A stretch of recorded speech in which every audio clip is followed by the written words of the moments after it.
먼저 그의 나라와 그의 의를 구하라라고 이야기하는데, 그것은 먼저 우리 삶의 우선순위 가운데 하나님 나라를 첫 번째로 두라는 이야기가 아니라. 안녕하세요. 만나서 반갑습니다. 저는 정은찬이라고 합니다. 참 괜찮은 목회자, 그리고 번역가, 혹은 교수, 혹은 아빠, 그리고 남편으로 기억되면 좋겠다 생각하면서 살고 있습니다.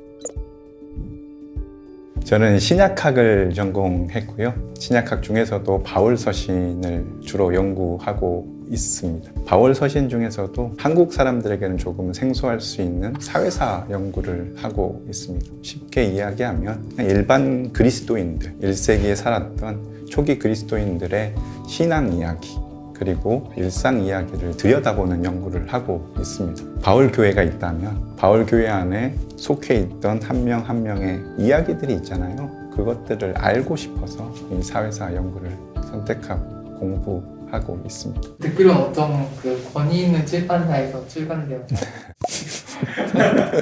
네, 제 입으로 뭐 어떻게 하라는 겁니까? 조엘 그린이 쓴 하나님 나라라는 책을 번역해서 맡게 되었습니다. 저자는 조엘 그린이고요. 복음주의적 입장에서 이제 신약학을 가르치고 있는 학자 중에 한 명이고, 주로 누가복음을 많이 연구하시더라고요. 그리고 이제 이 하나님 나라라는 책은 조엘 그린이 학문적인 세계에 이제 첫 발을 디디고 나서 얼마 안 돼서 쓴 책이에요. 조엘 그린의 이제 날것의 생각들을 좀 볼 수 있는 그런 책이라고 보시면 됩니다. 그래서 30년 전에 사실은 미국에서 출판된 책이 우리나라에 번역이 된 거라고 보시면 됩니다.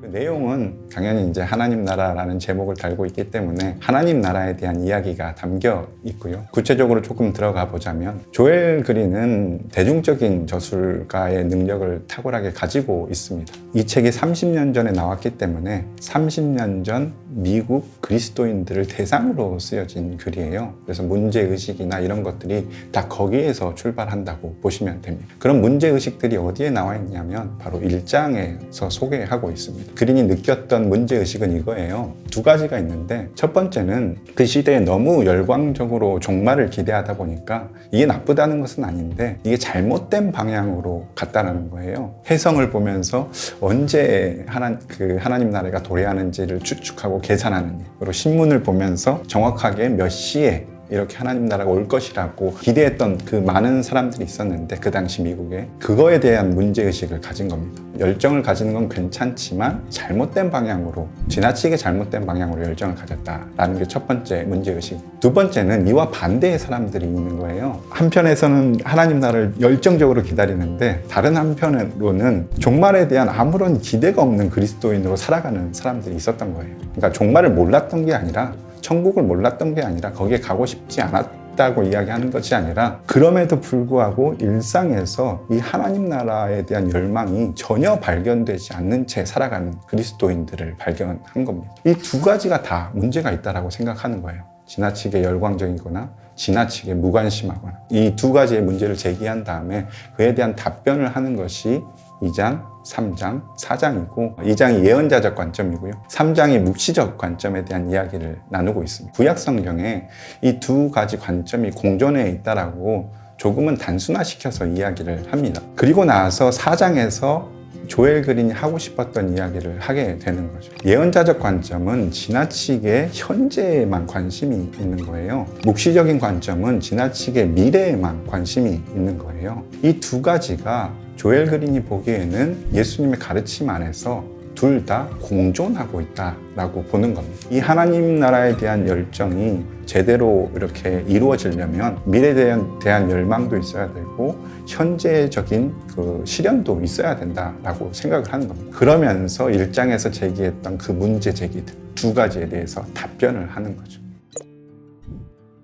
마지막에 이제 조엘 그린이 강조하고 싶었던 것은 하나님 나라의 일상성입니다. 그리스도인들이 일상을 살아가면서 하나님 나라에 대한 설렘과 기대감과 열망을 가지고 살아가야 되는데, 일하면서 혹은 버스를 타면서 혹은 운전을 하면서 이웃들과 관계하면서 결국은 하나님 나라를 바르게 열망하는 사람들, 하나님 나라를 바르게 기대하는 사람들은 그 일상 속에서 그 하나님 나라가 중심이 되어서 살아가게 된다는 겁니다. 마지막에 이런 이야기를 해요. 먼저 그의 나라와 그의 의를 구하라라고 이야기하는데 그것은 먼저 우리 삶의 우선순위 가운데 하나님 나라를 첫 번째로 두라는 이야기가 아니라 하나님 나라를 모든 삶의 영역에서 중심이 되는 원리가 되게 하라는 겁니다. 그래서 하나님 나라가 제자도와 연결된다 라고 이야기하면서 마무리 짓고 있습니다. 하나님 나라에 대한 열망이 있으면 그게 너무나 자연스럽게 그냥 드러나게 된다는 거예요. 간단하게 예를 들어보자면 저는 스포츠를 좋아해요. 농구를 좋아해요.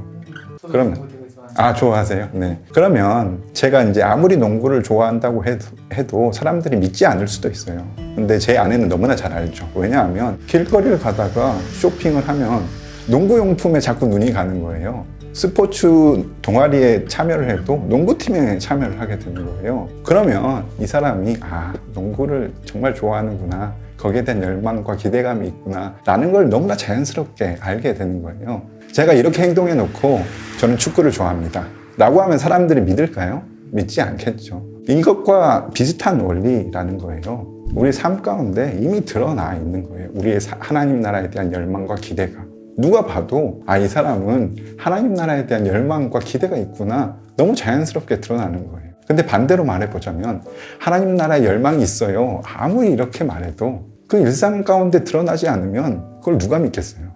우리가 하나님 나라를 믿기 때문에 이렇게 살아야 한다라는 그 공식이 아니라 하나님 나라에 대한 열망이 있기 때문에 그냥 자연스럽게 우리 일상에서 드러나게 하는, 그게 바로 조엘 그린이 원했던 바가 아닌가. 조엘 그린의 이야기를 조금 더 바꿔서 말씀드려보았습니다.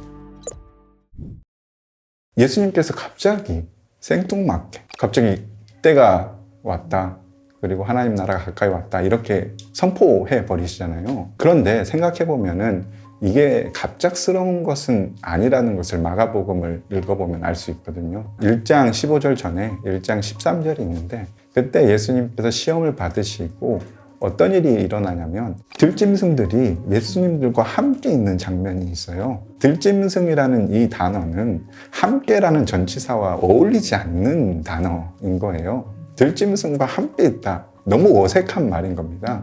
근데 예수님께서 그 하나님 나라를 선포하시기 전에 실제로 그것을 보여주신 거예요. 일상에서 들짐승과 함께 있는 모습. 이사야 35장에서 우리가 흔히 알고 있는 어린 양이 뛰어놀고 사자와 같이 있고 어린아이가 또 같이 있고 그런 모습이 이미 13절에 일상에서 선포된 겁니다. 그리고 나서 자연스럽게 때가 찼다라고 선포하신 게 아닌가라는 생각이 들어요. 그래서 그런 면에서 보자면 현재성, 미래성이 어느 정도는 다 담겨 있다라고 볼 수 있을 것 같습니다.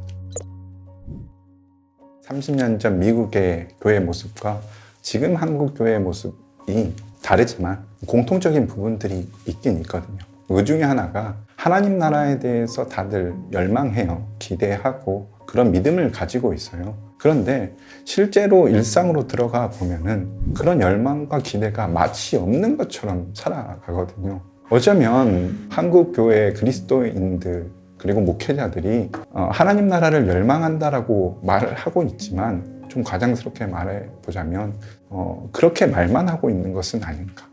실제로는 거기에 대한 열망이 그리 많지 않지 않은가라는 생각이 들 때가 있거든요. 정말 그게 기대가 되면은 우리 일상에서 그렇게 드러나면 좋겠다라는 거예요. 그런 의미에서 한국 그리스도인들이 목회자들이 일상을 살아가면서 마트에서, 교회에서, 직장에서, 그리고 옆집 사람들과의 관계 안에서, 운전하면서 이런 것들이 드러나면 좋지 않을까라는 생각이 듭니다. 조엘 그린이 한국 독자들에게 그런 것들을 기대하지 않을까라는 생각이 듭니다.